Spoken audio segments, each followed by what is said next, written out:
Hey everyone, welcome back. In this quick tutorial, I will show you how to manage multiple sales pipelines in Pipedrive CRM on your PC so you can stay organized, handle different projects, and keep track of all your deals easily. First, log into your Pipedrive account on your computer and go to the Deals section. This is where your current pipeline is displayed. At the top, you will see the pipeline name. Click on it to open the drop-down menu here.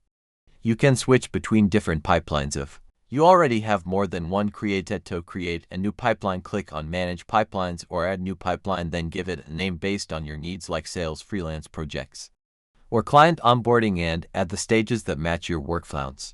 Your pipelines are set up. You can easily switch between them anytime using the drop-down. This helps you separate different types of deals and avoid confusion. You can also move deals between pipelines by editing the deal and selecting a different pipeline. This is useful if a deal changes category or moves into a different process. Managing multiple pipelines helps you stay organized, focus on the right tasks, and handle different business areas without mixing everything together. And that is it. Now you know how to manage multiple sales pipelines in Pipedrive CRM on PC. Make sure to like and subscribe for more quick tutorials.